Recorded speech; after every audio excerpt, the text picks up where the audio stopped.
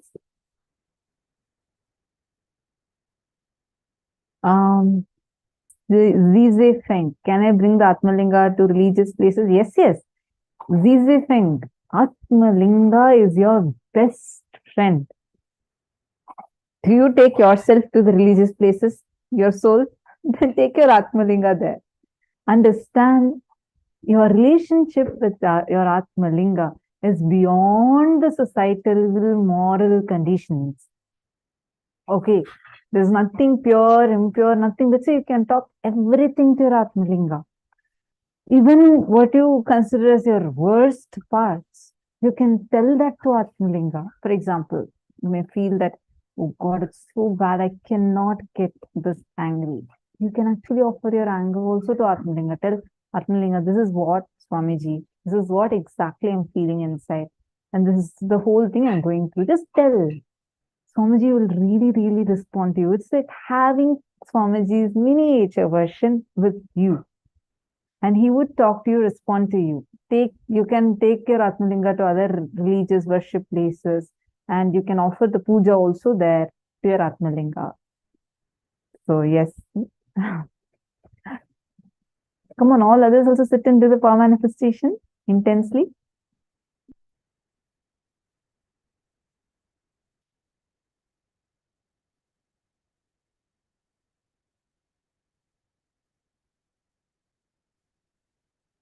Does Atmalinga shouldn't be touched by others? Dhaniyar, Bhaktiyar. Sorry, I'm just seeing, I think this chat got closed. I just saw your chat, saw these messages. Yes. Sorry, I mean, there's nothing like that. There's no restriction as such, but this is your Atmalinga. You keep it with you and it'll work only for you. You can't, someone else can't take your Atmalinga and do healing to others, okay? Only you can do it.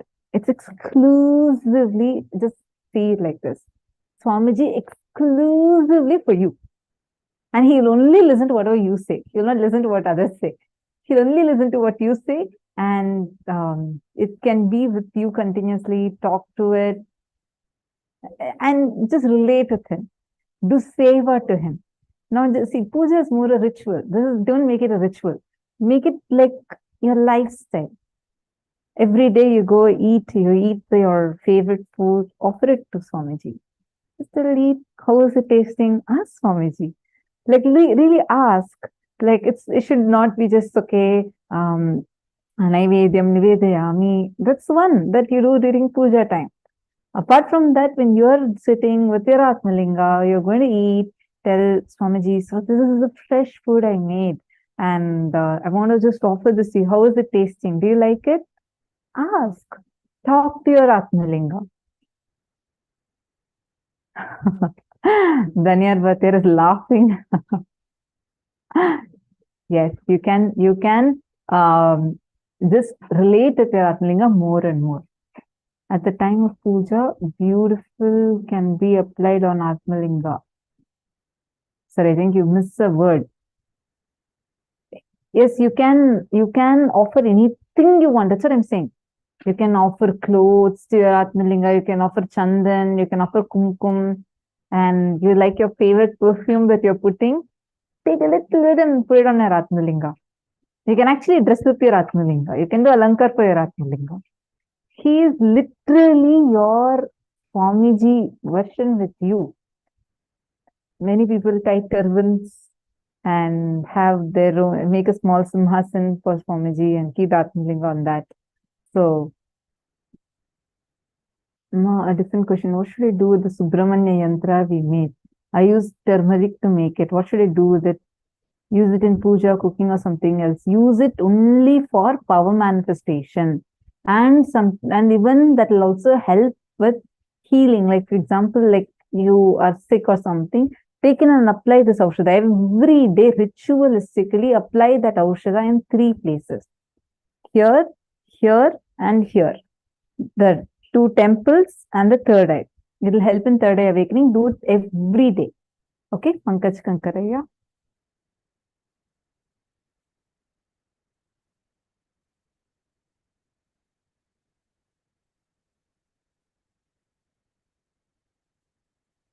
Okay, wonderful. Anyone else? Has any other questions?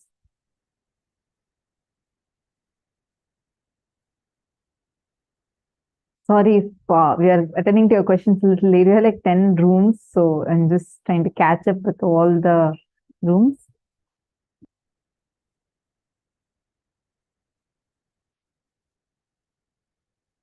Yeah, Ma Sonia Rao was asking, also Atmalinga answers yes, no, like pendulum, clockwise, counterclockwise. Is it Swamiji's answer? Yes.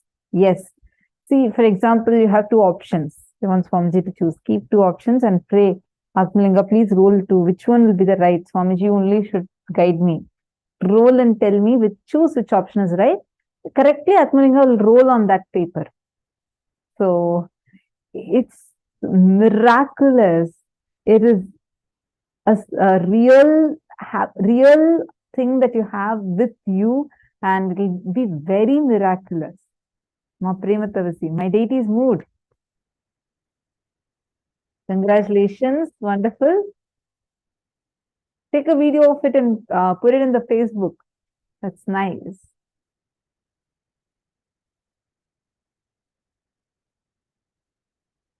Okay, now with this, let's move on to the next session. We have a very interesting session. In this session, Swamiji is going to be revealing to us about Guru Bhakti. How, see, we usually think that, oh God, I'm struggling so much to align because I really want to be integrated, and I'm struggling so much to align, and I'm trying this, I'm trying that. It's my struggle, and I only want to be surrendering to Swamiji more, and I'm struggling. How many of you feel you are struggling?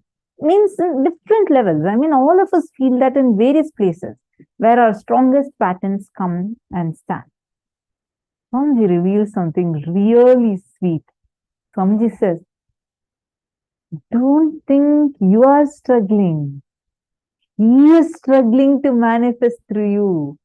He is struggling for that surrender to happen to you so that he can manifest through you. You can experience it oneness with him.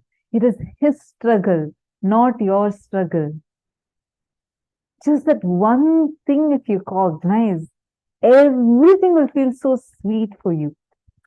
Now, we are going to be listening to a very, very sweet session where Swamiji is going to reveal about this Guru Bhakti, starting from explaining to us about Paramashiva's love.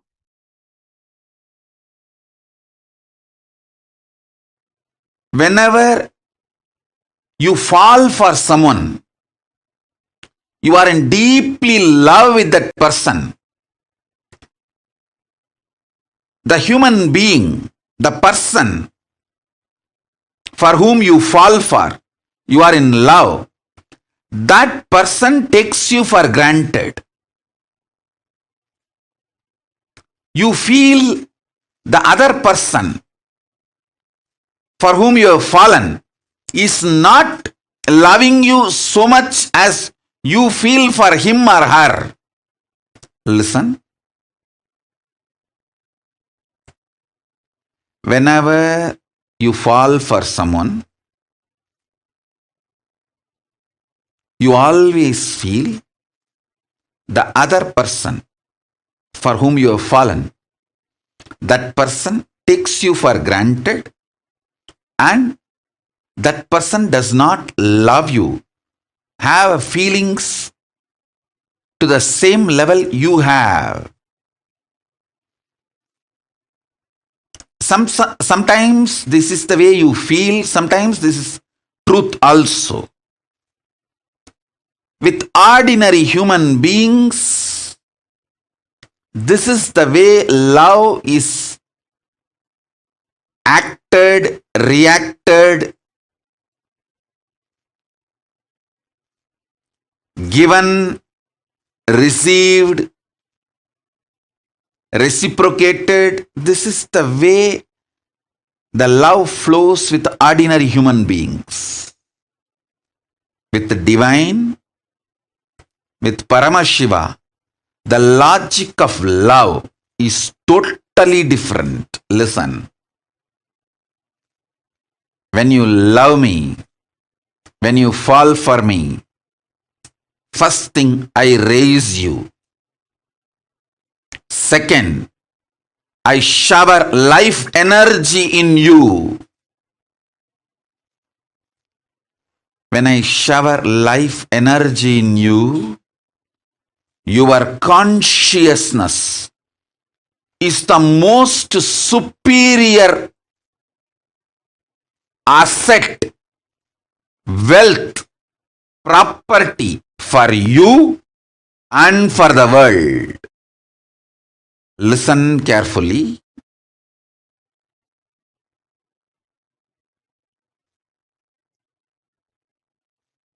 I'll tell you one small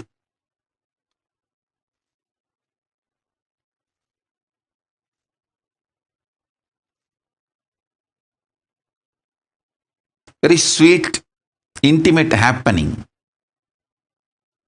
between me and my Guru Arunagiri Yogeshwara. I carried food for him one day and he was eating. Few food parts fell from his mouth with his saliva by mistake when he was eating with the hand. I just took that. He thought I am cleaning it up and I may throw it away, but I did not throw it away. I just put it in my mouth. Prasada. The Guru Uchishtam. Guru Prasada. He smiled at me. I still remember. He said, now this body, showing my body, has also become precious asset for the world. It will do lot of good. In Hindu tradition, the Guru Uchishta, the food partaken by the Guru Prasada is sacred, very sacred. Guru Padodaka means the water with which Guru's feet is washed. The food which Guru has partaken, Guru Uchishta, Guru Padodaka, is highly sacred in Hindu tradition.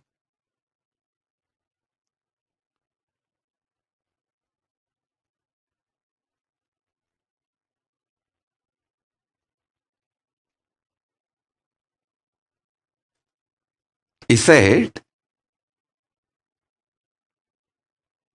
just that little Uchishta which I took, the power of that, he said that is very biomemory, bioenergy is passed on and that will start flowering in this body now. This body also is a precious asset for the world because of what it is manifesting. Listen sincerely, intensely. When he loved me, he made me sacred.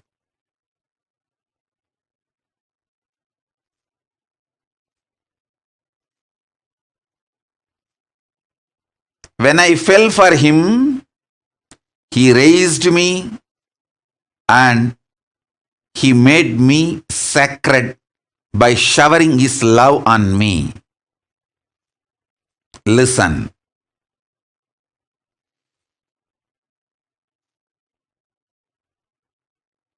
All of you, my disciples, followers,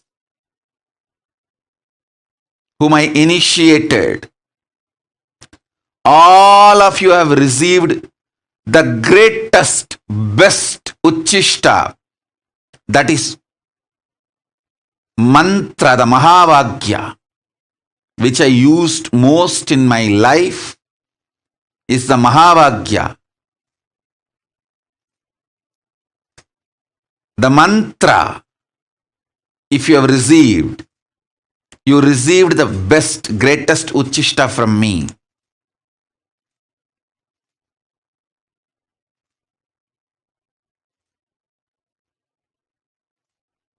You are now sacred. Your consciousness is needed for this world. Each of you meditating, living Veda Agamic lifestyle, living enlightenment not only helps you, it helps the world to sail through this pandemic, this pralaya.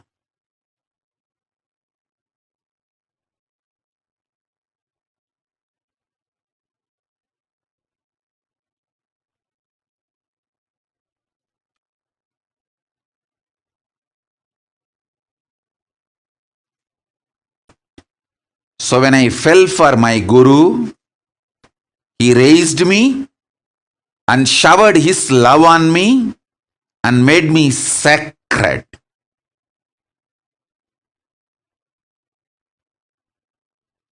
He did not take me for granted. Same way, I want to tell each one of you, I don't take you for granted. When you fell for me, I shower my love on you, and I don't take you for granted. I make you sacred. Understand? Sometimes I may not be giving attention, but never ever feel I take you for granted. I don't take you for granted. Sometimes if I give you attention, you become more conscious and spiritually awakened. Then I shower you with my attention. Sometimes when I give attention, you try to use me like a crutch. Hang on.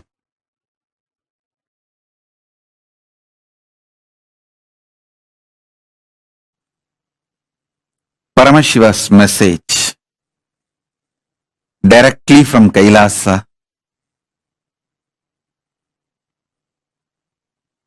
Listen.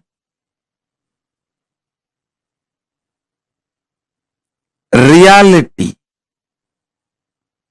of the existence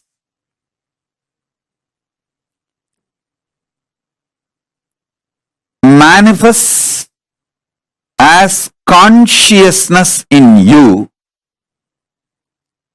as Paramashiva in Brahmanda, in macrocosm. In the macrocosmic level, the reality of existence is Paramashiva. In the microcosmic level, the reality of existence is consciousness.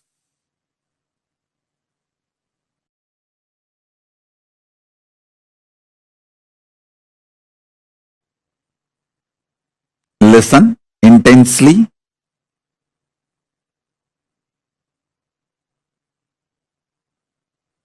The fifth force, consciousness, just by understanding the fifth force, consciousness, the initiation can happen in you. Understand? There are some things, once you learn, there is no question of forgetting or going back to the state of ignorance. For example, swimming. Once you learn swimming and start swimming, even 25 years you did not swim, but by mistake, accidentally you fall into the water, simply your body will start swimming. So there is no question of going back to ignorance when some of the knowledge gets into your biomemory. Same way, cycling. Once you learn cycling and did it successfully, even 25 years you did not touch the cycle, doesn't mean you will forget it. Simply when you get the cycle again, you will start cycling. There are many great possibilities and powers. Once it gets into your biomemory, there's no going back to the pre-knowledge period, the ignorance period. Some knowledge makes a permanent awakening, alteration in you. This knowledge about consciousness, the fifth force, will make permanent transformation, change in you. There is no going back to the space of ignorance or pre-knowledge zone. Once you receive this knowledge, there is no going back to pre-knowledge time or ignorance period. Listen.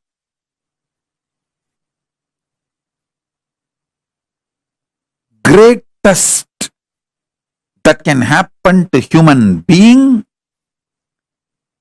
is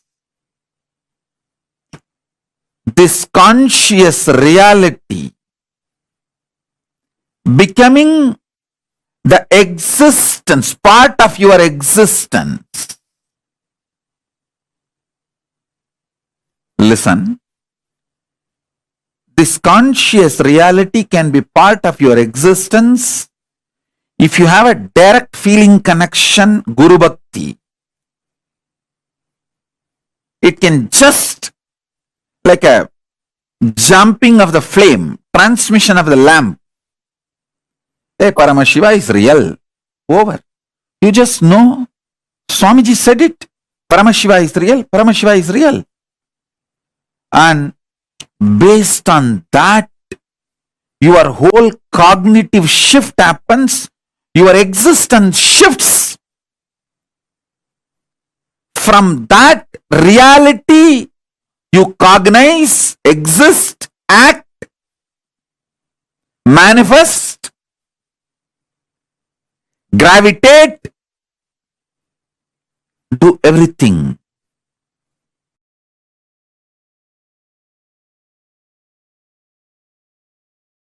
Smaranat Mukti.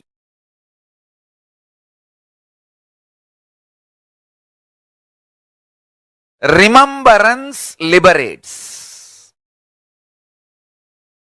Understand? I was seeing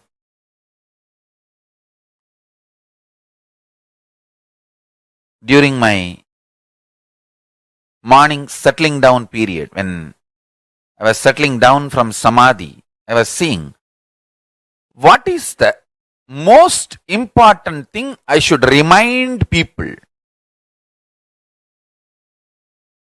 I saw Paramashiva revealing, remind people to remember.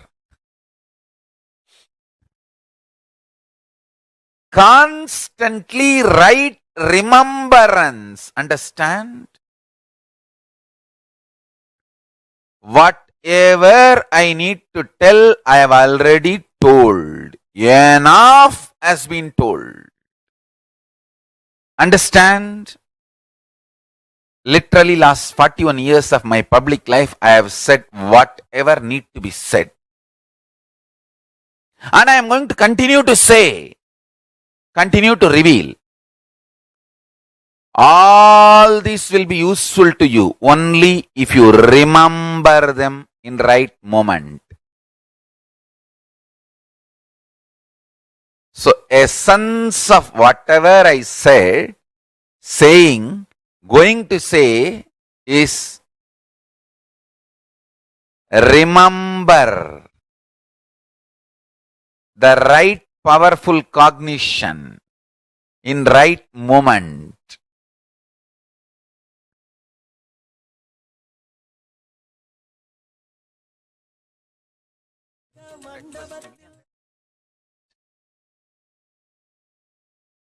Whatever I said, saying, going to say, essence of all of that is Smaranat Mukti. Right remembrance liberates.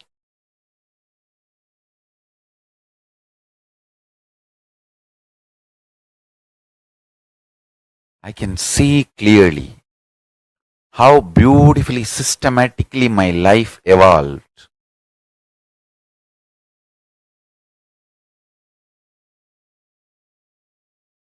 Just manifested. Understand?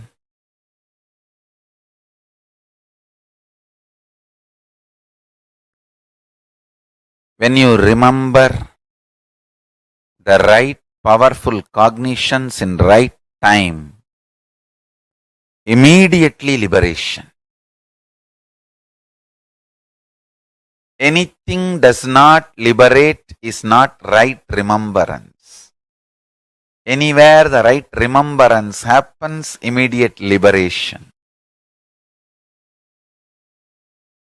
Listen.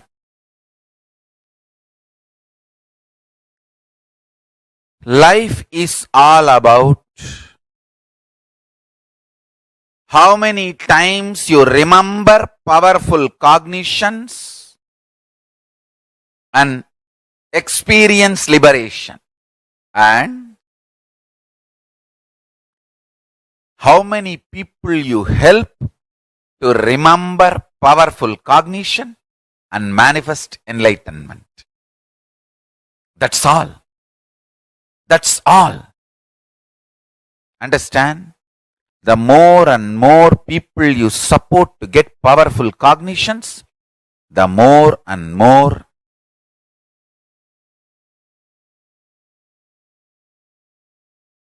you will manifest powerful cognitions.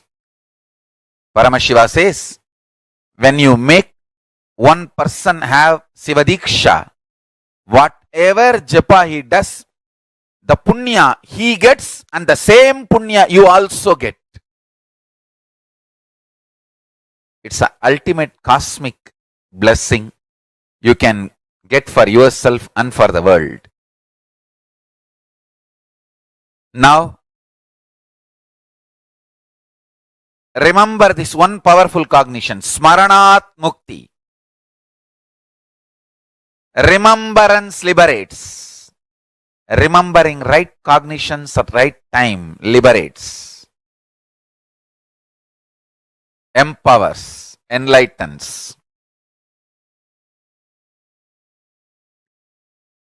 Remembrance enlightens. Smaranat Mukti.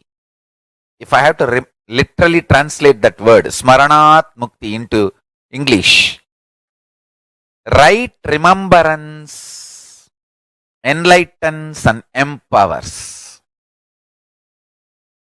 Right remembrance liberates, enlightens, empowers.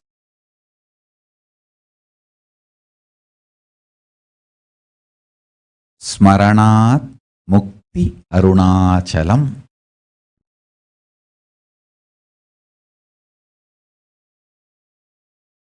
Being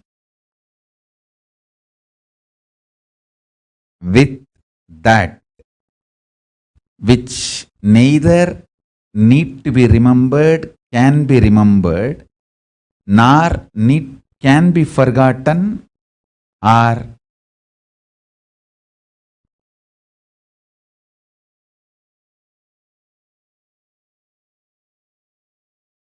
forcibly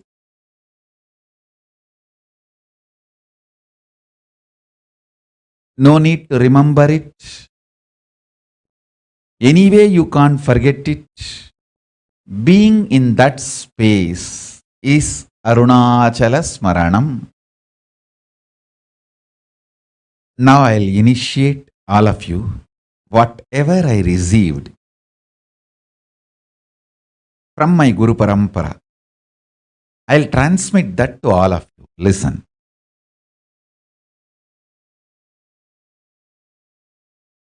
Brahma Aksharam,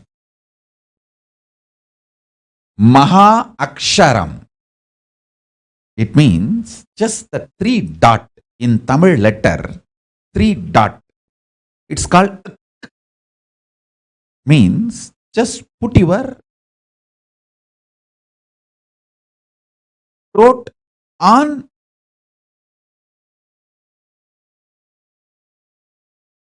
your upper palate. Lock the throat into the upper palate.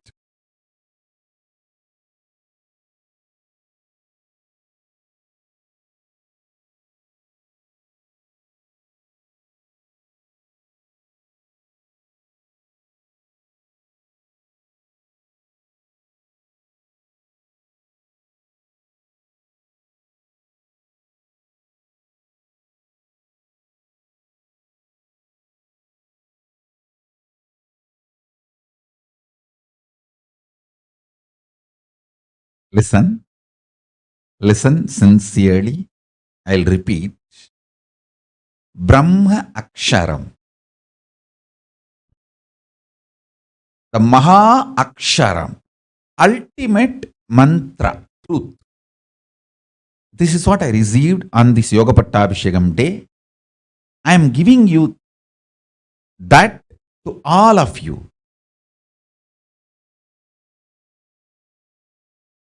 It's like a technique. It can give you enlightenment suddenly. It can just manifest. See, first understand, there is something which does not need to be remembered in you, which is there as you, which remembers everything. See, in all of us, there is something which you don't need to remember. That only remembers everything. Whether you are sleeping or you are in waking state or you are in dreaming state, any state, there is something which is in you which remembers everything, and you don't need to remember that. That which is in you, which does not need to be remembered, but which remembers everything, is Arunachala. Listen. All of us have something in us which does not need to be remembered. That only remembers everything and everyone.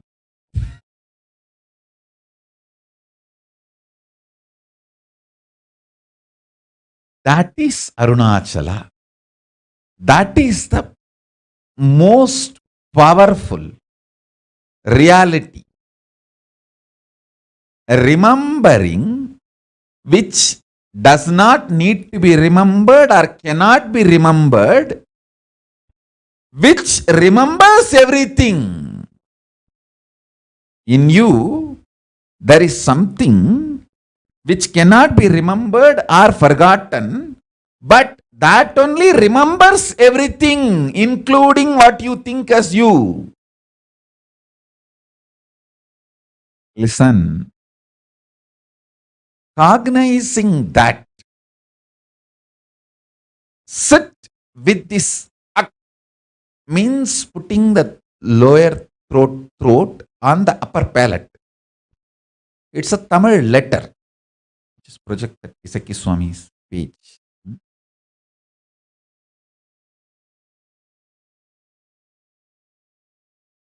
projecting. Listen, I am projecting the page where my Guru has written in his own hand, the Isakki Swamigal. Of course, he left the body before this day. He initiated much earlier. Even though Kuppammal did the Yoga Pattabhishekam on this day, the initiation was done much earlier. But this was the initiation. Listen. Remember in you, which does not need to be remembered, which is there forever in you, which remembers everything.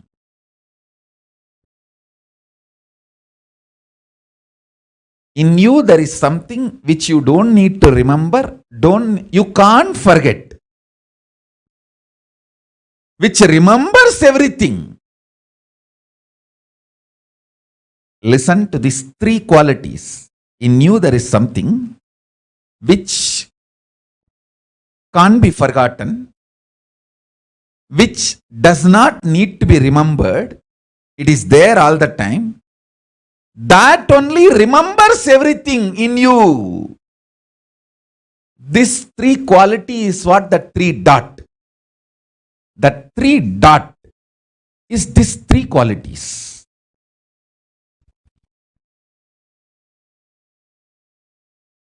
This is the Brahma Akshara. Mahā Akshara. Remember this three quality. There is something in me which does not need to be remembered, which is there all the time, which cannot be forgotten, which is there all the time. Whether I am sleeping or deep sleep or dream, it is there. That's why when I wake up, I just know I slept well. So even through the sleep, that is there alive. And that only remembers everything. This 3 point is the Brahma Akshara. This 3 point is the Brahma Mantra. Brahma Akshara, Mahā Akshara. Just cognize this and sit with that.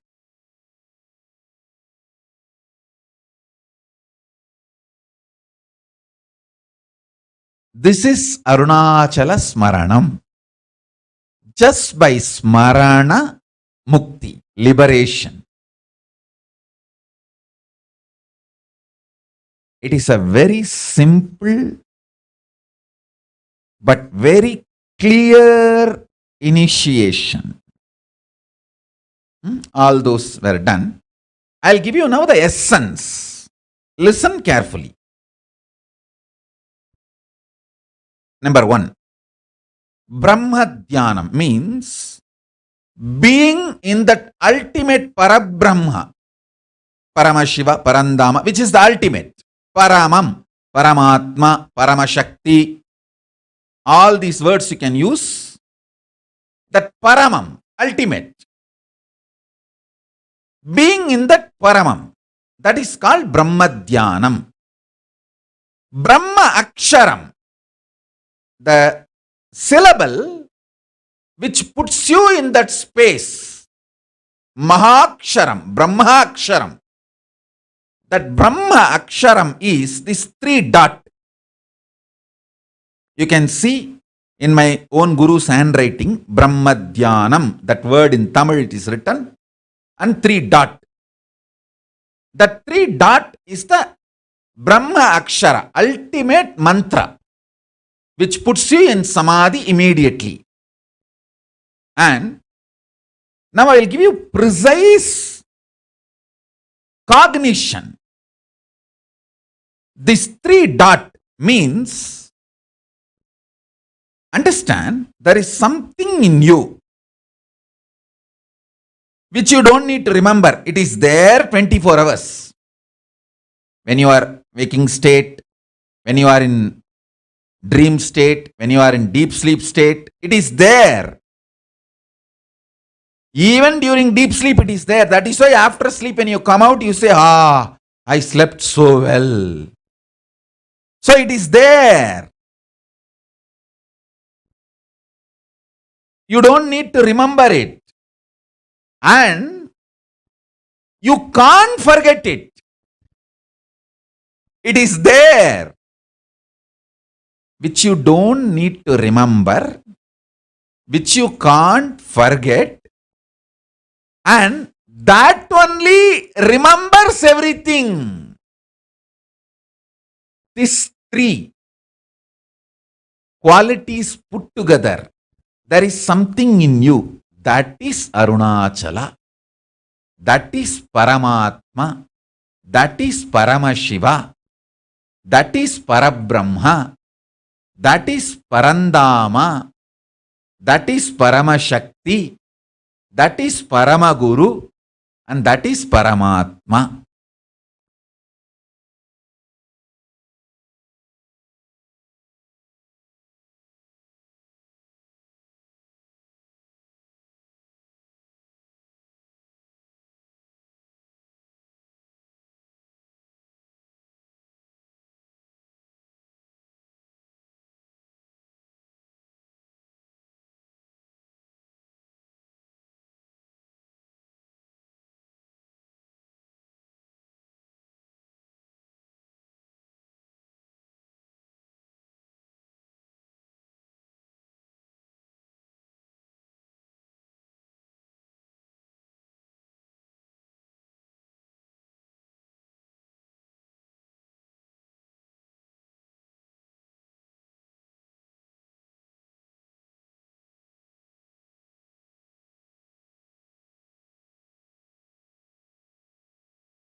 Maranat Mukti Arunachala. So beautifully Swamiji explained to us, and also Swamiji explained to us about having that Guru Bhakti. Understand Guru Bhakti is parallel universe synergy trigger from Paramashiva to you. You cannot have your Guru Bhakti or feeling connection by doing something on your own. See, sadhanas, like for example, doing puja or enriching, all these things definitely help. Definitely, all of them do help for you to be able to, experience and manifest the feeling connection more and more. But it cannot happen in you without it being triggered from Paramashiva. Actually, whoever here sitting right now, you feel that you have a deep feeling connection, like you feel like so beautifully. The moment Swamiji, like you remember Swamiji, the whole being is just flooded with that sweet love. Be very clear. He loves you. It's a parallel universe synergy trigger. How many of you are understanding this? Can I request each of you that are here with us right now, can each one of you share whatever is your favorite incident, like your favorite Leela that Swamiji has done in your life? It can be from this program also, and if not this program, whatever you like the most.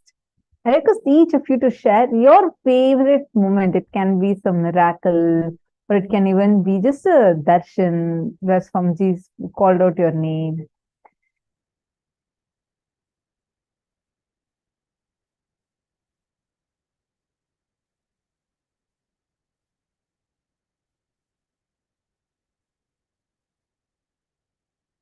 Come on, take a few minutes. I request all of you to please take a quick few minutes.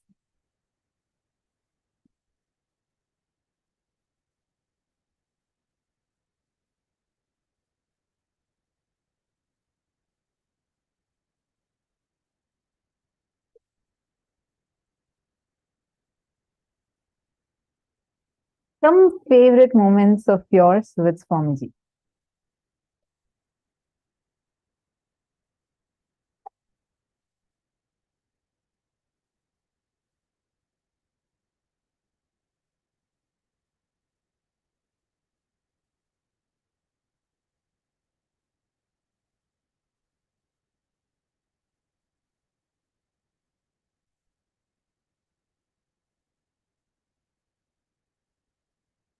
Are all of you typing? Can I request all of you to please type and share?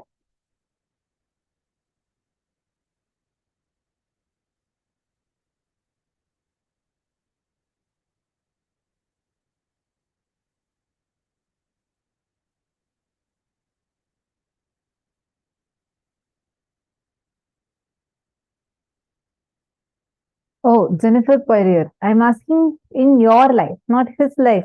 See, there are many Leelas that Swamiji has done which you really love.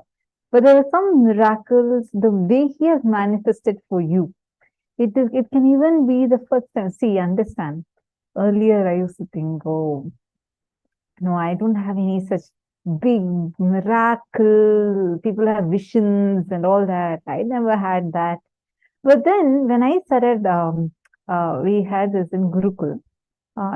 Initially, we'll have the segment where every day during our dinner time, we'll have this Parabhakti sharing.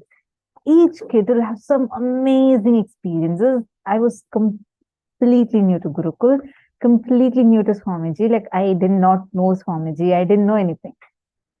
And everyone would be having so many miraculous incidents with Swamiji, experiences with Swamiji. There's this one kid who, like, Swamiji just put that kid on his lap. Like, so he got to sit on Swamiji's lap. One small fellow boy, he got to sit on Swamiji's lap. And then Swamiji had blessed him, saying he will no more have body pain at all. And that's what happened. So like this, people had, like the kids in Gurukul had some really amazing experiences. So first 2-3 days, I felt like, God, what is this? I don't have any such great experience. I don't have any such big miracles happen to me. I never had any such sweet moment with Swamiji, or I don't have any, like some kids had some great vision. There was one kid, he saw under the banyan tree, he actually saw Munishwara walking. Munishwara is another form, like how Kala Bhairava is, like that Munishwara. He is also one of the protecting gods, deities, who will all the time be around Swamiji to protect Swamiji. It's Paramashiva's own extension. And so like this, the miracles each one was sharing was just wow. So I was there thinking, like, what is this? I don't have anything like that. It's been like 2-3 days since I came to Gurukul, and all of them are sharing extraordinary things. Now one more kid had Kalabhaira's footprint on his head. So what not, right? So then I was like, oh, I don't have all these things. Then one of the kids told, why are you even thinking like that? Never judge your experiences. Each one has a unique connection. And why don't you just share how you got connected to Swamiji? I was like, that's a good question, because I felt like I only have a story of how I joined Gurukul, but I never knew how I got connected to Swamiji. It was not a conscious thing. It just happened. And when I started sharing the experience of what I had, and I started cherishing it inside, I understood, oh my God, even in my life, Swamiji has manifested so many miracles. Because I'm just not seeing it, I don't even cognize it inside. It's just so powerful.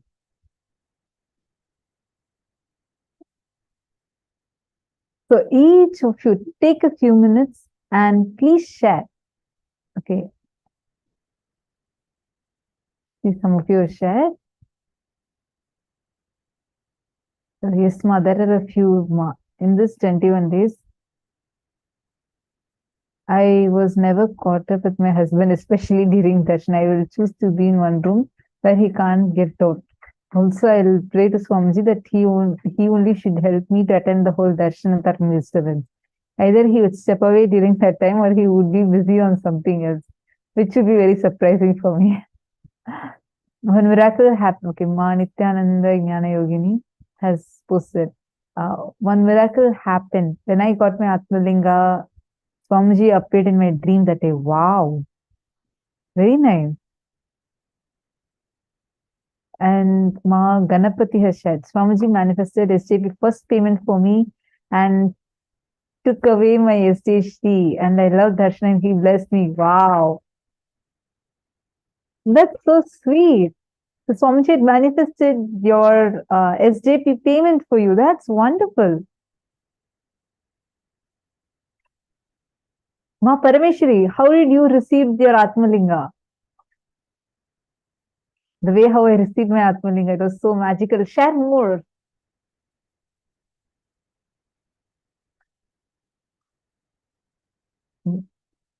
Ma America. So in April 2015, he asked me come right away to Vidati. Okay, come on, all of you type more and share. I spent 4 years there and 3 with him. Wow. That is so sweet. Yes, I remember of seeing you. See, actually, for you, so many instances would be there, right? Like literally, where Swamiji knows you. That itself, I used to be like earlier in 2015 and all, we seldom used to get to talk to Swamiji and all. And then I used to see Swamiji will call out your name sometimes in satsang and like talk to you, tell you things. I'll be like, oh my God, that ma is so lucky. Swamiji knows her by her name and knows that she does translation.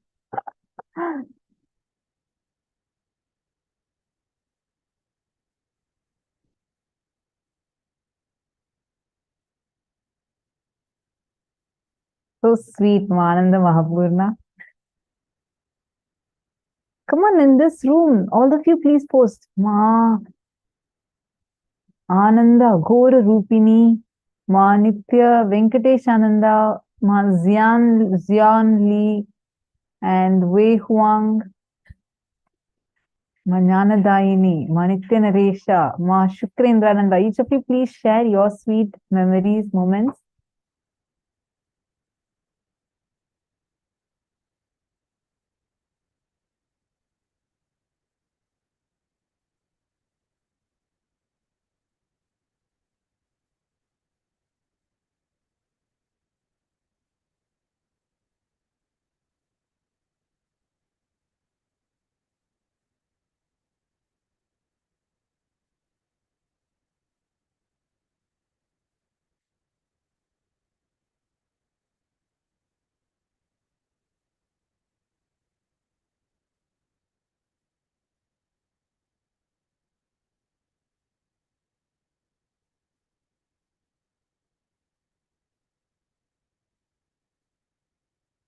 Okay, here in male body side also, I'm going to see what are the experiences each of you has shared.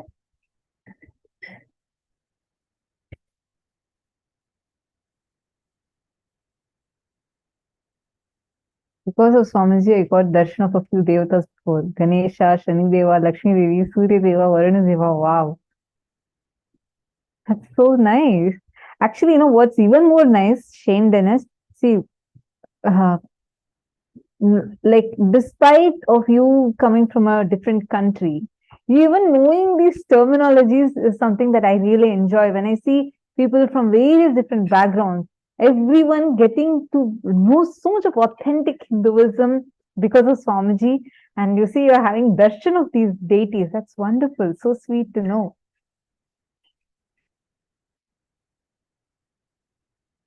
Everardo Alfaro, I enjoyed knowing the Maya matrix. The master, Zize Feng, the master has given many truths about the universe which makes me no longer entangled and can also change my life experience.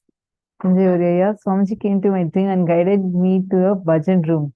The teaching of Swamiji keeps climbing, clicking. It's just too good. Zize Feng finally saw God himself. Yes. So beautiful. Actually, each of you should write down, see, each day, the miracles that we experience. See, we all think miracles should come in a totally different way. Many times we don't even realize the kind of miracles that are happening for us. We keep thinking it should happen in this manner, that manner. We have our own scales. But continuously, every moment there are miracles happening to you. Continuously happening. It's just that we are not aware of it. We are just not seeing it. We are just not opening our eyes and seeing it. That's all. Now let's all take a few minutes and let's enter into a quick round of power manifestation. See, all those who have manifested, good. Now, all others who have not manifested, I request you all to talk to your Atmalinga and you're going to request your Atmalinga to manifest along with you. I mean, for you, right? So take a few minutes and you're going to talk to your Atmalinga and make the Atmalinga move on your silicon device.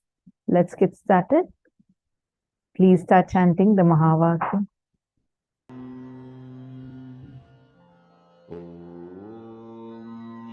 Nithyananda Paramashivoham. Om Nithyananda Paramashivoham. Om Nithyananda Paramashivoham. Om Nithyananda Paramashivoham. Om Nithyananda Paramashivoham. Om Nithyananda Paramashivoham. Om Nithyananda Paramashivoham. Om Nithyananda Paramashivoham. Om Nithyananda Paramashivoham. Om Nithyananda Paramashivoham. Om Nithyananda Paramashivoham.